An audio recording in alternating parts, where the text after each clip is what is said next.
ஓம் ஸ்ரீ ஆதிசங்கரர் அருளிய ஸ்ரீ அன்னபூர்ணா ஸ்தோத்திரம். இதனுடைய ஸ்லோகங்களின் பொருளை பார்க்க போறோம். அன்னம் அப்படின்னாலே உணவு அப்படின்னு அர்த்தம். அன்னத்துக்கு நம்மளுடைய தேசத்துல, பாரத தேசத்துல ரொம்ப உயர்ந்த ஸ்தானம் உண்டு. உணவை சமைக்கும் பொழுதும் உணவை உட்கொள்ளும் பொழுதும் நல்ல மனசோட நம்ம இருக்கணும். அந்த உணவு சமைக்கும் பொழுது ரொம்ப நல்ல சத் விஷயங்களா காதுல வாங்கலாம். இல்ல நம்ம ஜபம் சொல்லிட்டே சமைக்கலாம். இல்ல ராமநாமத்தை சொல்லிட்டே சமைக்கலாம். இல்ல அன்னபூர்ணா ஸ்தோத்திரத்தை சொல்லிட்டு சமைக்கலாம். அப்படி நல்ல எண்ணங்களோட சமைச்சோம்னா அந்த உணவு நல்ல நரிஷ்மெண்ட்டை கொடுக்கும். அதே மாதிரிதான் உணவை உட்கொள்ளும் போதும் டிவி பார்த்துன்னு சாப்பிடக்கூடாது. படிச்சுட்டு கூட சாப்பிடக்கூடாது. ஏன் படிக்கிறது சரஸ்வதி மாதா தானே நம்ம அப்படின்லாம் சொல்ல முடியாது. இதற்கான அட்டென்ஷன் இது உணவுங்கிறது தெய்வீகமான ஒரு விஷயம். அதற்கு உயர்ந்த ஸ்தானம் நம்மளுடைய தேசத்துல இப்பவும் உண்டு. குழந்தைகளுக்கும் நம்ம இப்பெல்லாம் போன் காமிச்சு உணவை ஊட்டுற ஒரு பழக்கம் வந்திருக்கு.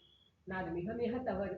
குழந்தைங்களுக்கு என்ன சாப்பிடுறோம்னு தெரியணும், அது எப்படி வருதுன்னு தெரியணும். உணவோட மகத்துவத்தை சொல்லி ஊட்டலாமே தவிர மனசை அட்டென்ஷனை வேற எங்கேயோ வச்சு அவங்க வாய்க்குள்ளார போட்டா அந்த உணவு நரிஷ் பண்ணாது. அதனால ரொம்ப ஜாகிரதையா இருக்கணும் இந்த விஷயத்துல. உணவை நல்ல விஷயங்களை சொல்லி ஊட்டணும். உணவோட மகத்துவத்தை என்ன சாப்பிடுறாங்கன்னு அவங்க தெரிஞ்சு சாப்பிடணும். அதெல்லாம் ரொம்ப முக்கியமா இருக்கு. அன்னம்னா வெறும் பிசிக்கல் உணவு மாத்திரம் கிடையாது. அன்னம்னா உணவு தான் லிட்டரல் மீனிங். ஆனா நம்மளுடைய 5 சென்ஸ் ஆர்கன்ஸ் வழியாகவும் இந்த உலகத்துல இருந்து எத்தனையோ விஷயங்கள் உள்ள போறது. நிறைய எக்ஸ்பீரியன்சஸ் வருது நமக்கு. நல்ல எக்ஸ்பீரியன்ஸ் வந்தா நம்ம உற்சாகமாகறோம். ஏதோ ஒரு பேட் எக்ஸ்பீரியன்ஸ் வந்து அதுல இருந்து லேர்ன் பண்ணிக்கிறோம், பெட்டர் பர்சன் ஆகிறோம். அம்பாள் துன்ப புடத்திலிட்டு தூயவனாக்குவாய். அந்த மாதிரி எக்ஸ்பீரியன்சஸ், அப்புறம் நம்ம கேட்கிற சத் விஷயங்கள், படிக்கிற நல்ல புஸ்தகங்கள், எல்லாமே நம்ம போற யாத்திரைகள், நம்ம பழகுற மனிதர்கள், நம்ம செய்கின்ற செயல்கள் எல்லாமே ஏதோ ஒரு விதத்துல நம்மளுடைய சென்ஸ் ஆர்கன்ஸ்க்கு உணவாக அமைகிறது. அப்படி நம்மள நரிஷ் பண்ணிட்டு இருக்கா அம்பாள். பூர்ணம்னாலே பர்ஃபெக்ட், கம்ப்ளீட், பூர்ணமான வசனம், குறைவில்லாதது அப்படின்னு அர்த்தம். அம்பாள் எப்படி இருக்கா? பூர்ணமா இருக்கா. நம்ம எல்லாருக்கும் வாழ்வாதாரமா இருக்கா அம்பாள். வெறும் உணவை தரா அப்படின்னு நினைச்சுக்க கூடாது. அன்னபூர்ணா தேவி கையில வெப்பன்ஸ் எல்லாம் கிடையாது, ஆயுதங்கள்லாம் ஏந்தி இல்ல. என்ன வச்சிருக்கா கையில? கிண்ணமும், கையில கரண்டியும் வச்சிருக்கா. ஆனா என்னன்னா அவ நம்மளுக்கு வாழ்வாதாரமா இருக்கா. அம்பாள் நம்மள வாழ வச்சுட்டு இருக்கா. ஒரு எக்ஸ்பீரியன்ஸ் கொடுத்து நம்மள நரிஷ் பண்ணிட்டு இருக்கா. அதனால அம்பாள நாம நம்மளுடைய வாழ்வாதாரமாக பார்க்க வேண்டும். வெறும் உணவை மட்டும் அவ கொடுக்கல. வெறும் நம்ம சாப்பிடுற போஜனம் மாத்திரம் இல்ல, அதுவும் உயர்ந்ததுதான். ஏன்னா நம்ம நாட்டுல பார்த்தோம்னா யாருக்காவது ஏதாவது ஒண்ணு பண்ணணும் அப்படின்னாலே அது உணவுலதான் நம்ம எக்ஸ்பிரஸ் பண்ண முடியும். நம்மளுடைய அன்பை எக்ஸ்பிரஸ் பண்ண கூட அது உணவுலதான் நம்மளால காட்ட முடியும். யாரோ ஒருத்தவங்க வீட்டுக்கு வராங்கன்னா அன்னைக்கு ஸ்பெஷலா 2 ஐட்டம் பண்ணுவோம், சாலட் பண்ணுவோம், பாயசம் பண்ணுவோம். என்ன ரீசன் கேட்டா உணவின் வழியாக தான் நம்மளுடைய அன்பை வெளிப்படுத்த முடியும். நம்ம சாப்பிடறதுக்காக மட்டும் இல்ல. எப்பவுமே நம்மளுக்கு யாருக்குமே பிடிக்காது நம்மளே சமைச்சு நமக்குள்ளவே சாப்பிட்டு இருக்கிறது பிடிக்காது. யாருக்காவது வழங்கி சாப்பிடுறது அப்படிங்கிறது ரொம்ப ரொம்ப உயர்ந்த விஷயம். இந்த இல்லறத்துல வாழறவங்க கிரகஸ்தாஸ் மற்ற 3 ஸ்டேஜஸ் ஆஃப் லைஃப்ல இருக்கிறவங்க, அதாவது பிரம்மச்சாரி, அதுக்கப்புறம் வானப்பிரஸ்தர்கள், அதுக்கப்புறம் சன்னியாசிகள், இவர்களுக்கு நம்ம போஜனம் நம்ம பார்த்து கொடுக்கணும். அவங்களுடைய வாழ்க்கைக்கு என்ன தேவையோ, நாட் ஒன்லி போஜனம், வஸ்திரமோ, படிக்கிறதுக்கான வசதிகளோ, என்ன விஷயமாக இருந்தாலும் தங்கும் இடமோ நம்ம அவங்களுக்கு சப்போர்ட் பண்ணணும் அப்படின்னு சொல்லப்பட்டிருக்கு சாஸ்திரங்கள். நம்மளுடைய கல்ச்சரும் அதான்.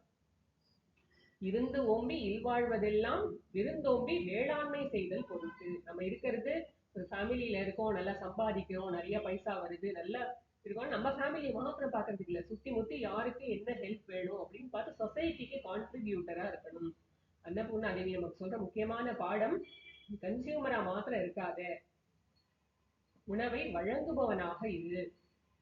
உணவை உட்கொள்பவனாக மட்டும் இருக்காதே, உணவை வழங்குபவனாகவும் இரு அப்படிங்கிறது நம்மளுக்கு சொல்லப்படுகின்ற பாடம். யாருக்கு பசிக்கிறதோ அவனுக்குதான் உணவுல அருகதை இருக்கு அப்படின்னு கூட ஒரு ஸ்லோகம் இருக்கு. பூமி தாய் பசித்தவனுக்கே உணவை தருகிறாள் அப்படின்னு ஒரு ஸ்லோகமே இருக்கு. ஆகையினால அது மட்டும் இல்ல, இன்னொன்னு சொல்லியிருக்காரு, துறந்தார்க்கும் துவாதவர்க்கும் இறந்தார்க்கும் இல்வாழ்வான் என்பான் துணை. நம்ம தானே இருந்து வந்து இந்த சாதத்துல கொடுக்கறது எல்லாமே. சாதம்னா சாப்பாடு இல்லாம கிடையாது.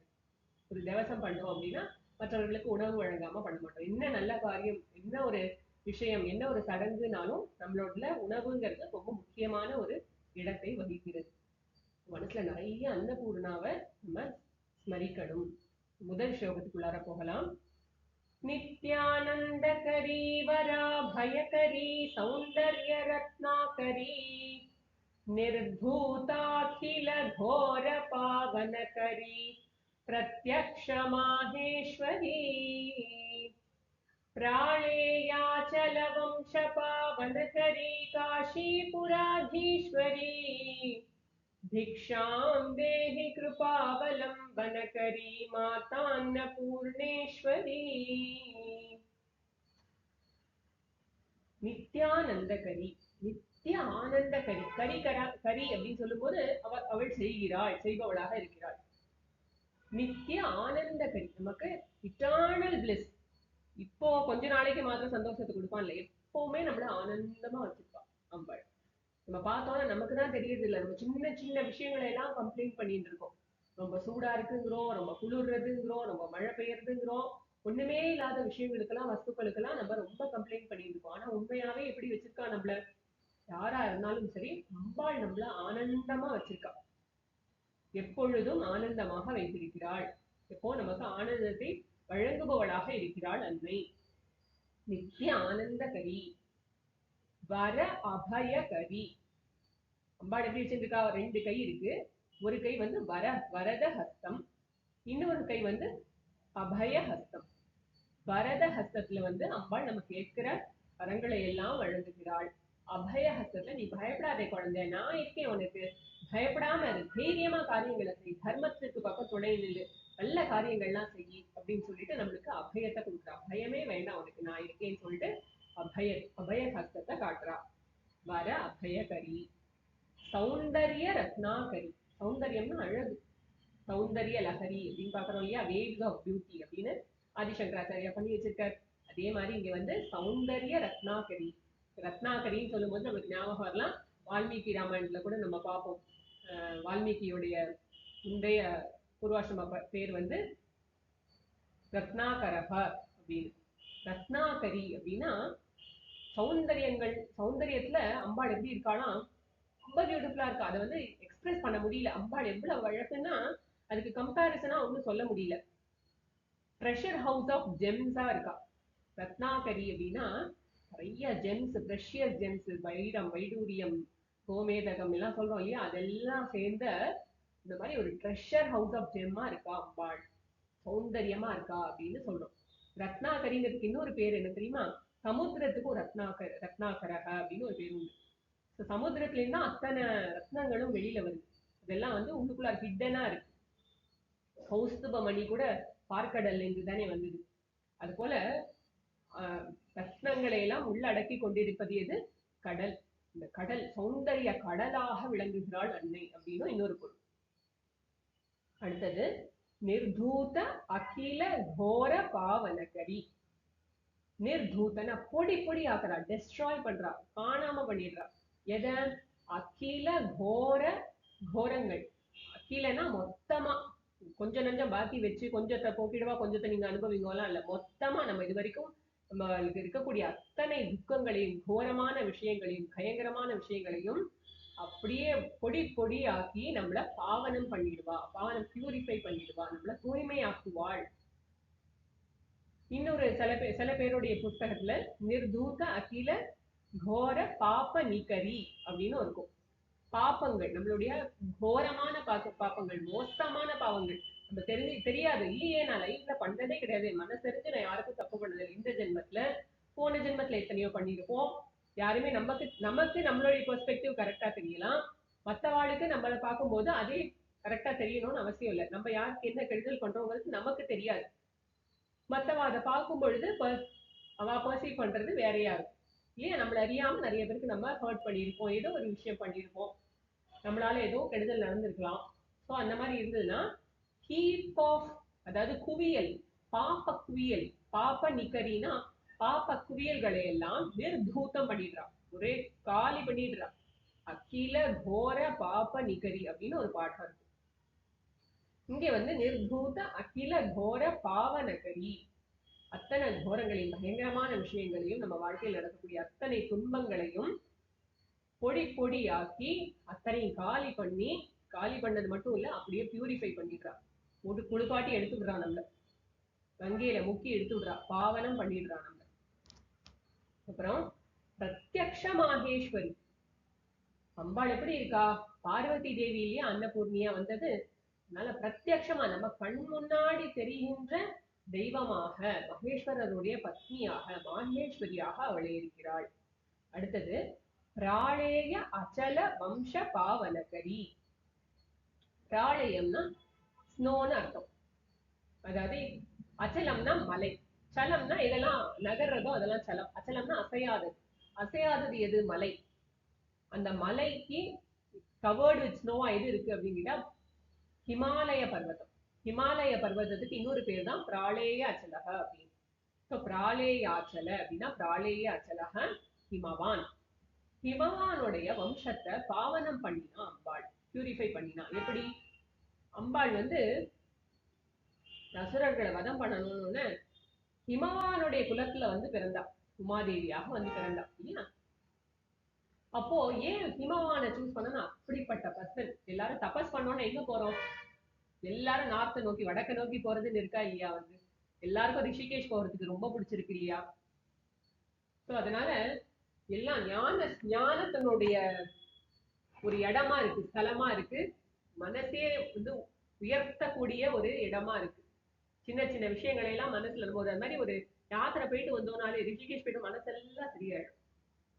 எங்க நம்ம வடக்கு நோக்கி போனோம்னாலே, இமாச்சலத்துல போய் எங்க இருந்தாலும் சரி, நம்ம மனசை எல்லாம் அப்படியே பியூரிஃபை பண்ணி விட்டுருவார் ஹிமவான்.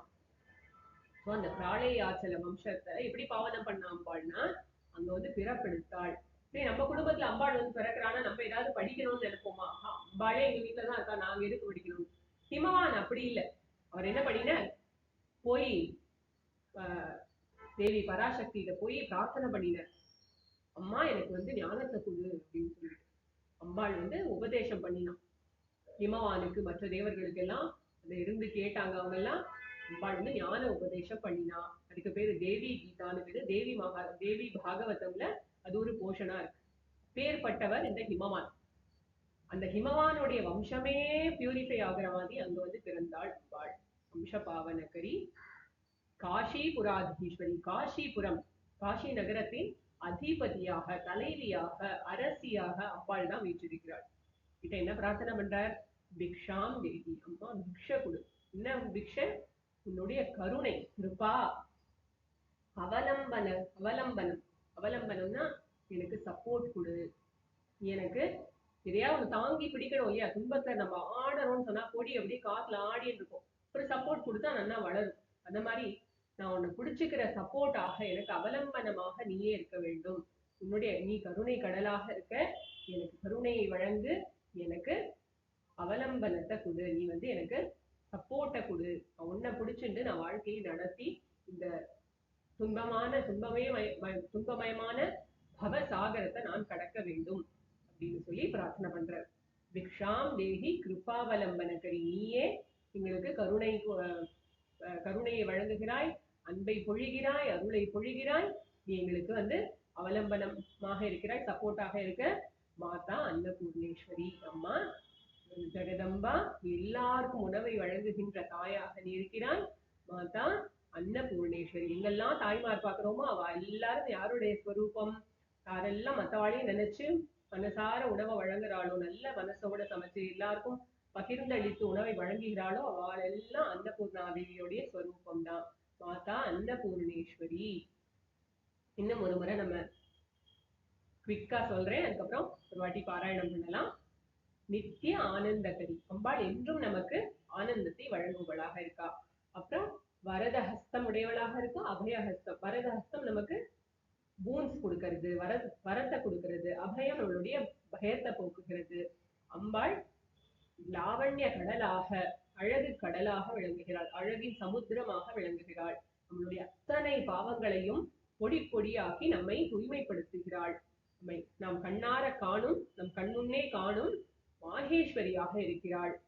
ஹிமவானின் வம்சத்தை தூய்மைப்படுத்தியவளாக இருக்கிறாள். காஷி நகரத்தின் அதிபதியாக இருக்கிறாள். அப்படிப்பட்ட அண்ணா மாதா அன்னபூர்ணா தேவியே, அம்மா எங்களுக்கு பிக்ஷை கொடு, எங்களுக்கு அருளை வழங்கு, நீயே எங்களுக்கு அவலம்பனம், நாங்கள் உன்னை பிடித்தபடியே இந்த வாழ்க்கையை நடத்தி கொண்டிருக்கிறோம், நீயே எங்களுடைய வாழ்வாதாரம் அப்படின்னு ரொம்ப அழகா இந்த பாட்டை அருளி செய்திருக்கார் ஆதிசங்கராச்சாரியா. இன்னும் ஒரு வாட்டி பாடலாம்.